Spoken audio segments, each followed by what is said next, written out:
Aswang Chronicles, Mr. Ding Dong Dantes and Miss Lovie po. Pero guys, alam niyo ba na isa sa kanila ay hindi natin kasama sa set ngayon? Nakalayo kasi sa harap, yung isa nasa green screen, nandun sa likod at malalaman natin yan kung sino sa kanila ang dalawa ang malayo. Samantala, ano ba ang green screen at gaano nga ba ka-high-tech kapag ginamit ito sa isang pelikula katulad ng Tik-Tik? Alamin natin. Isang pelikula na nakatakdang bumago sa kasaysayan ng Philippine cinema. Budget-wise, it was around 80 million. Ginamitan ng most advanced filmmaking equipment. Shots. We did like 1,600 shots in the movie. At kinunan sa isang location na mas malaki sa kahit anumang film studios.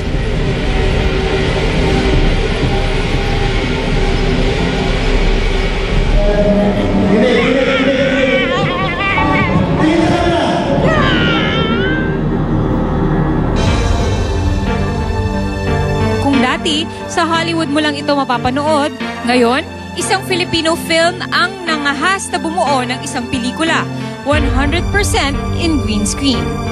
Ang green screen o chroma keying ay isang post-production technique kung saan umaarte ang isang artista sa harap ng green panel na pinapatungan ng special effects sa editing ng mismong pelikula. The chroma green na idea, we just wanted to create a world of our own. That's number one. Number two, the chroma green idea elevates the movie being not just an aswang movie, but an aswang movie that's a bit refreshed, reimagined.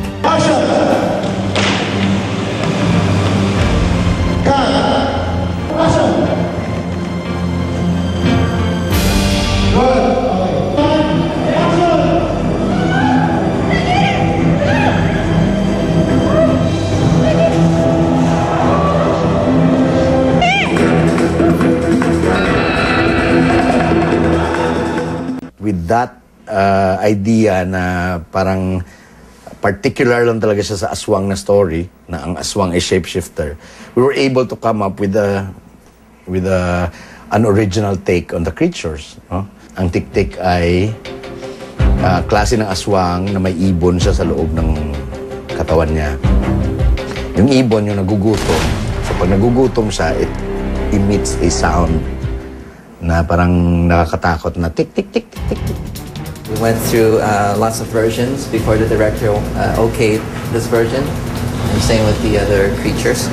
Everything in the background is handcrafted. The creatures are hand animated, so it's a lot of work. Very time consuming. One of our on a board, so it's sculpted, digital sculpt. As we go, we had about almost 2 months of shooting. So while I'm on set, I'm designing things, testing things out. It's a continuous process for almost 6 months, even after the shoot.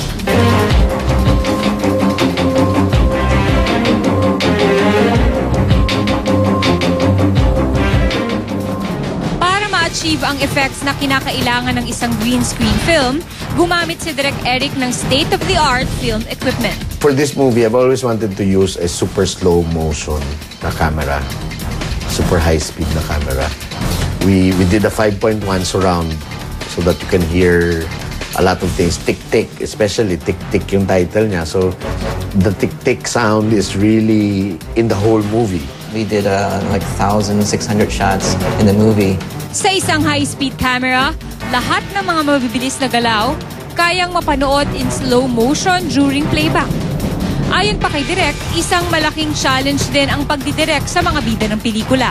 The actors, so saan po kami direct? Saan po ito nangyayari? Kasi green lahat, di ba? Although, we come a bit prepared kasi prior to shooting, gumawa na kami ng mga scene studies. So as a supervisor, I'm on set to make sure that whatever Direk wanted to shoot is feasible in post-production.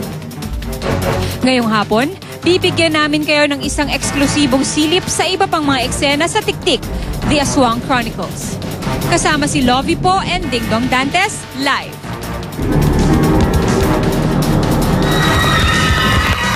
Ayan guys, nakikita nyo ngayon sa inyong mga screen, ang ang dalawang magkasama, si Miss Lovie po and si Mr. Dingdong Dantes, magkadikit sila.